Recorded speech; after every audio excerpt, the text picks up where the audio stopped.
our Sunrise Community Challenge continues. This week, you'll be tasked to guess the CVM original show. Each day, we'll share a blurred image of a CVM original, and we'll be calling 2 lucky Sunrisers on Friday to guess the original for a chance to win 25G!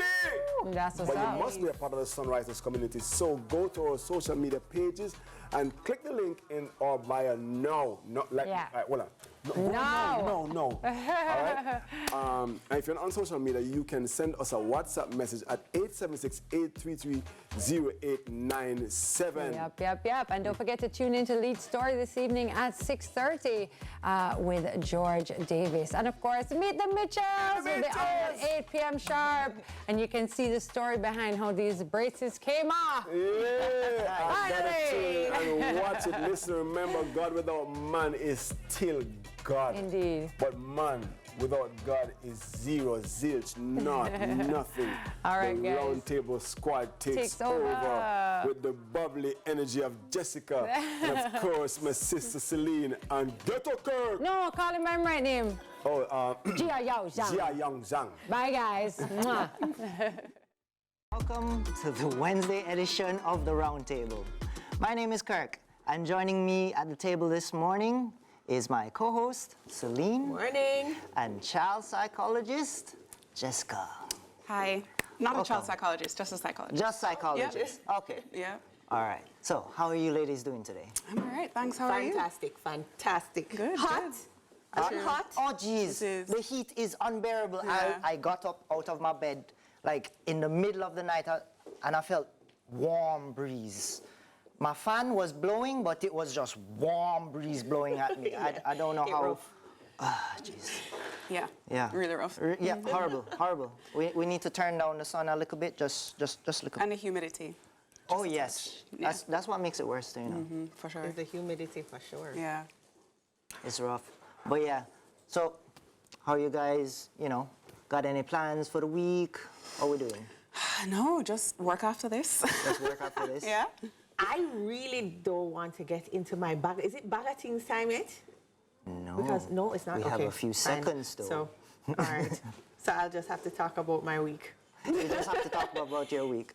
All right, before we jump into bag of things though, we do have the social buzz. So let's check what's buzzing on the social.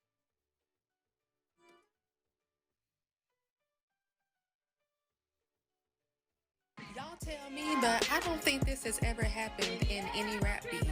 He dropped a beat and said, hey, everybody can lay a verse on this. Whoever lays the best verse, you got a free beat.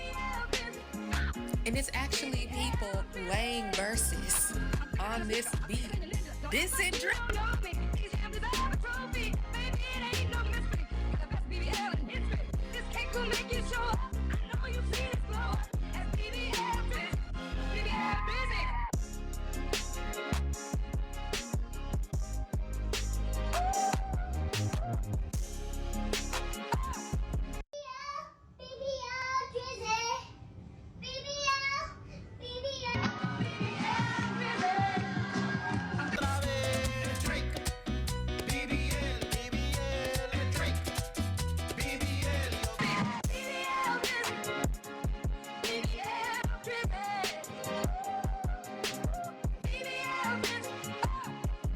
I don't care what nobody has to say. That song is a bop. No, but I'm trying to understand it. So they're doing different things.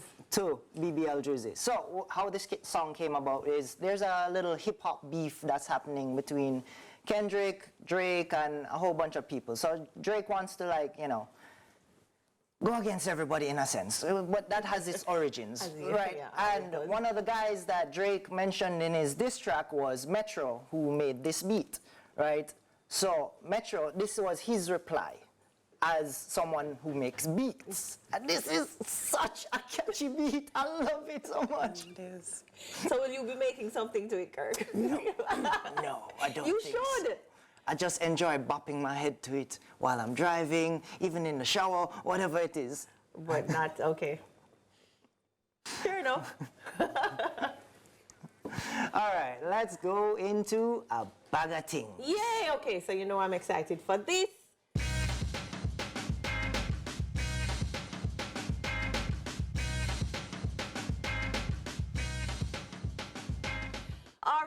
so this summer we're getting ready to have Captain Altitude Aviation Summer Camp. And it's a camp for kiddies from 5 to 13. It's a camp for kiddies from 5 to 13.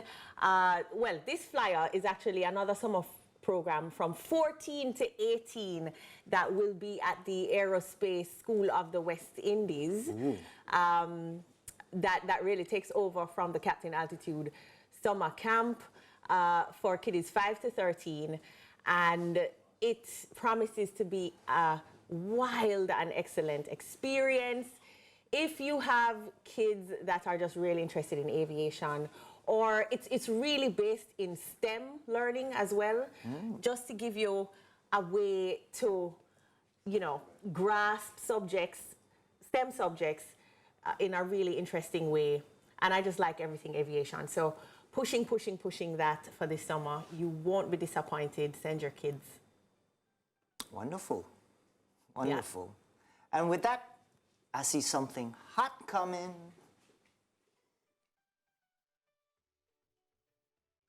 One day I hope I do get pizza. I really do, because I saw some of the other hosts getting pizza. Yeah, you thought that's what it was. I've been lucky enough to get pizza. So. Oh, you were one of the I lucky can't complain. hosts. All right.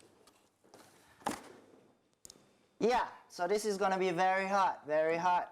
Pink is for girls and blue is for boys. Breaking gender biases.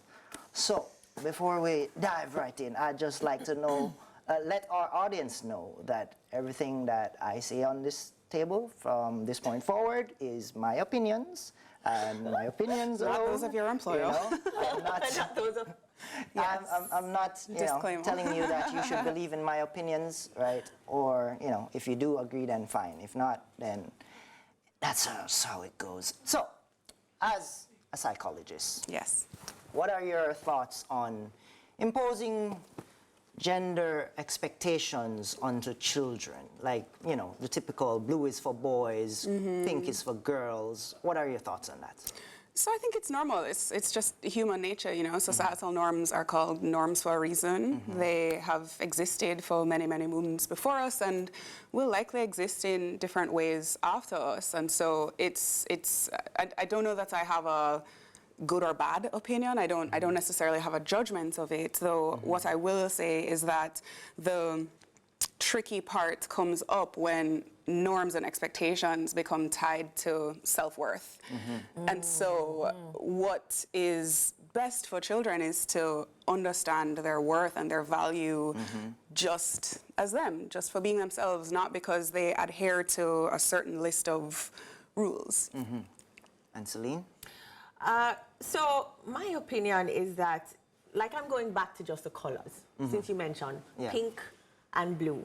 And actually, if you look at the history of that, and I think Gianna will be proud of me here, if you look at the history of the color pink for girls, blue for boys, it was actually pink for boys. Wow. I think in like 1927, somewhere there. And blue for girls, because they thought pink was a more vibrant and strong color for boys, and blue was very soft and more identifying for girls. And I think it was marketing that actually made the change at some point, when there were dyes that came in, and marketing pushed it because they wanted to sell it, right? As marketing does for a lot of things. And so that's how we really came by this whole identification of the color to one gender or another. How I feel about it, my boys wear pink sometimes, and girls wear blue sometimes. I don't know if genderizing the colors is something that I want to do, or that is necessary, because then it limits me. It does, And I just hate being limited. Yeah. So that's, That's and what if you boys just look good in pink?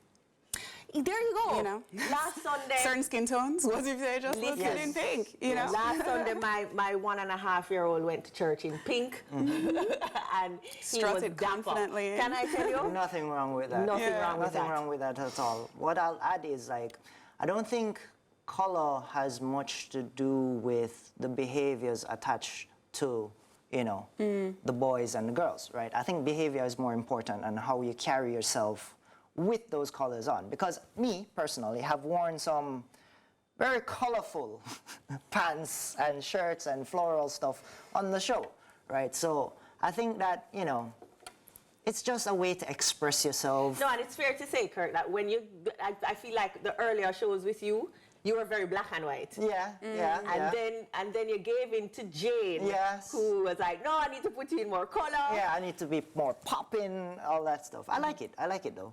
It's just a way to express yourself. I don't think we should limit children in terms of like expressing themselves in those manners, right? So what about activities though? Like, for example, let's say my boy wants to do ballet. You know, maybe he wants to be the next Mikhail Baryshnikov, for those who know who that is, right? And my girl wants to do wrestling. What are your thoughts on, you know, having them partake in those activities? Well, again, I don't know if I have any good or bad thoughts. I think that parenting is so individual, right? And children are so individual. And I think it would be, we have to be realistic. The world is what it is. And so if your boy child is interested in ballet, he might receive pushback from that. And I think that it is important to acknowledge that the world exists outside of our household. And so are you prepared to instill confidence in him in that way? Are you prepared to be questioned by your friends and maybe your family members about that?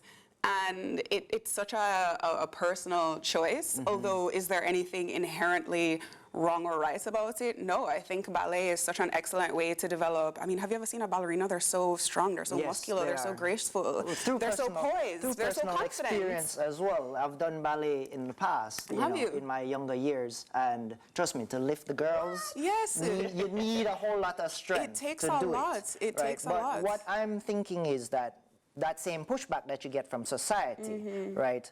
How do you address it in terms of, like, you know, society looking at your child as, let's say your boy, as more feminine than he should be or whatever? How would you address that?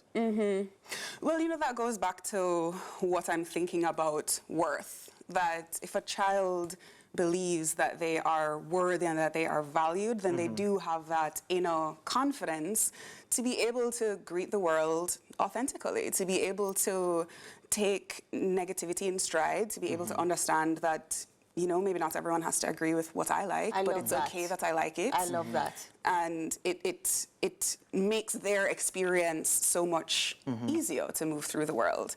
Does that mean that we can change what other people think? No, not necessarily. Okay, I got you.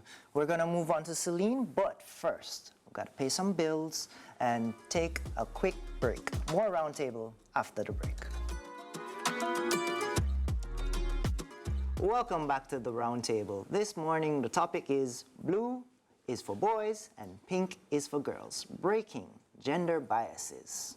Now, before we went to the break, I promised I'll get back to Celine. And Celine, what are your thoughts on the activities? Well, you know what? I really like what you said about just instilling confidence, because I think that that's where it will come from. If you're getting pushback, and you know, people get pushback on all different kinds of things. Not just this. Not just this. Definitely. But no, in a world where, you know, there are a lot of ambiguities surrounding gender and surrounding your identity, not even just in gender, you really have to have the confidence to say, this is what I believe, this is what I am. And if you have questions about that, question it. But be confident about where you stand and what you like to do or don't like to do. So not just about dancing. Like, if I'm to think like a parent, you know, you have the whole thing of girls must stay home and cook and wash dishes and clean the house. And my boy will be there, sitting down watching the girl do that. Yeah, that's not fair at all. No, but that is an imposition that I think people do. How about getting the boy interested in cooking, getting the boy to understand that keeping a clean surrounding is important, getting the girl to, you know, maybe do things that are traditionally masculine roles. Build a tree house. Yeah. Could It could be, but I agree with you. And my thing with that is that there's so many essential life skills that children might miss out on if they're kind of directed in such a narrow path. So to your point of boys learning how to cook, that is a life skill. That's how you eat. We have to eat multiple times every day. And, you know, that boy will grow up to be a man that, I mean, how will he take care of himself? Being able to understand how to maintain your living space is another life skill. That's how you're able to live independently, have a clean space, hygiene, germs, all of that stuff. It's important. And train them up for wives who will love them for just being really clean and being able to cook. Yeah, and maybe building a tree house will teach a girl how to be resourceful, how to think on her feet, how to plan and organize and execute, and those are also essential life skills. Yes, for sure. Do men like women who can build tree houses? Yes, well, for me personally. I was going to say, are you answering I would love you going to to answer get for some everybody? help. Yeah, I would love to get some help from, you know, my wife if I were to build a tree house, right? So, and her knowing what to do in certain situations definitely is attractive. For example, if I give her a hammer and a nail, she's not busy bashing off her finger. Oh, jeez. You know? So, yeah, of course, definitely an attractive skill in my, especially like on a different one, women who can fix cars. That for me is a huge, like that is hot. Okay, women that can fix cars. Why? Because it saves you money? No, not only that. There's something about that. It's like it's so unique because you don't see much female mechanics nowadays, right? So it's the uniqueness of it that gives it the hotness, I guess. I don't know. It's just a thing for me personally, I guess. Okay. No, well, like I know that, you know, the military women always get good reviews on them being military and just hot and strong. Yeah. So I know that's also one that has, I feel like Jamaica has shattered. We have our nose Vice Admiral of the Jamaica Defense Force. I mean, shattering glass ceilings. So, yeah. Breaking gender expectations can be very important for children when it comes to, you know, setting them up for the future, which may not be a typically feminine role for women or a masculine role for men. Sure.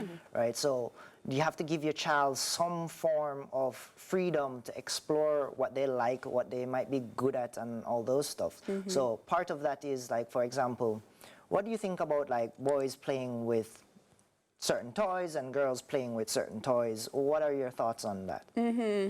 So play is a vehicle for learning for children, and it's how they develop skills of all kinds, from you know, motor skills to thinking skills. So play is not, in my mind, necessarily gendered. I do appreciate that there are certain toys that are created and marketed towards certain demographics, but Like dolls? like dolls. Like, what if your boy one day decides, oh, Mom, I want a doll. Like, maybe he wants to learn how to braid the hair or whatever it is. What are your thoughts on that? Yeah, so I mean, that brings me back to pushback. I think there's always going to be some questions about, you know, what will people think? And that is a very real part of being a human in connection with community. But doll play tends to be more creative. You can create whole worlds out of dolls in a way that you can't out of stereotypically boy toys. So, you know, you have Spider-Man, but Spider-Man has a set story. He has certain superpowers. Where are we going to go with that, and you know? Spider-Man don't have hair. He doesn't. Spider-Man doesn't. And so, you know, if boys are playing with dolls, and I know many grown men now who as children really enjoyed the creative, imaginative storytelling of doll play, because you have a house and anybody can live in a house. You can go anywhere with that storyline. I think I'm one of those parents that might fail to give my son a doll because of what people may think, but also partly because of what I may think as well. It's like, can you choose something else? Just choose another thing, right? Like, and I think that's understandable to have that reaction. Look at your dad, for example, right? Growing up, I didn't have many toys. I run up and down a lot. Climbing mango trees, thieving people mango. I'm sorry, Mr. Jackson. I stole some mangoes. But yeah, you know, there's certain, how would I say, examples parents can set as well, right? Being the role model for their children, right? So if I grew up a certain way, I'm going to raise my son a certain way. Naturally. Right? For women, what do you think, you know, you can do to better impact your either daughter or your, you know, son? Well, just to address what you said a while ago, if it is that you're uncomfortable with your son playing with dolls, I would get curious about what does he like about it. Because there might be another way to foster that interest and that exploration if it is that doll playing specifically just kind of doesn't really rub you the right way. And so I think a big message is just to get to know your child and what they like and what they don't like. And did you know that personality sets at around age 7? On that note, we'll take a quick break and we get into the home stretch right after this. Thanks for staying with us. And you know what time it is.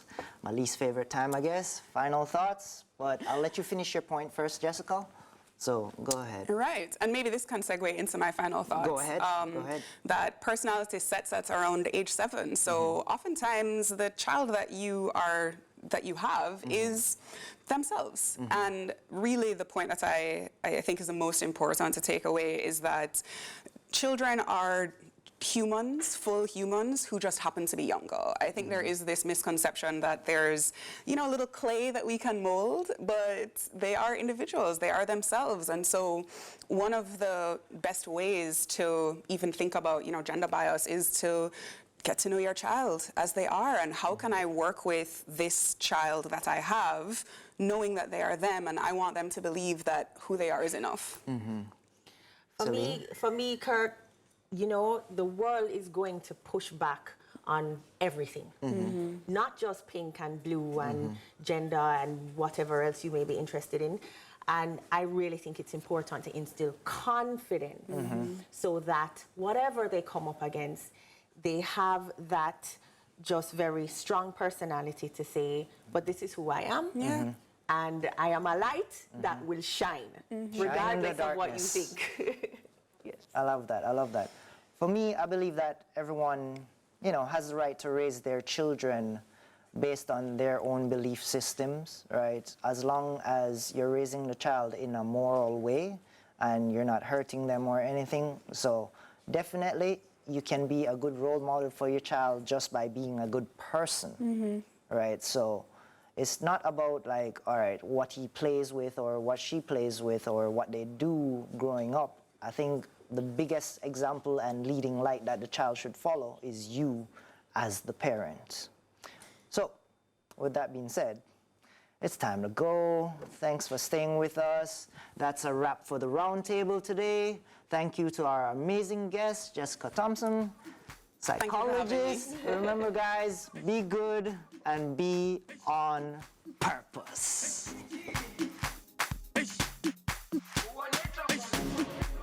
Jerusalem, ikayalami, ngilondoloze, uhambenami, zungangishilana.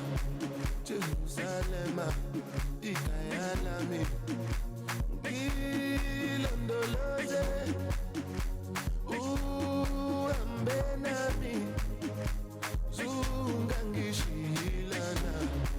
Oh, you are bona, I'm not perfect. I came from ruthless times as a juvenile.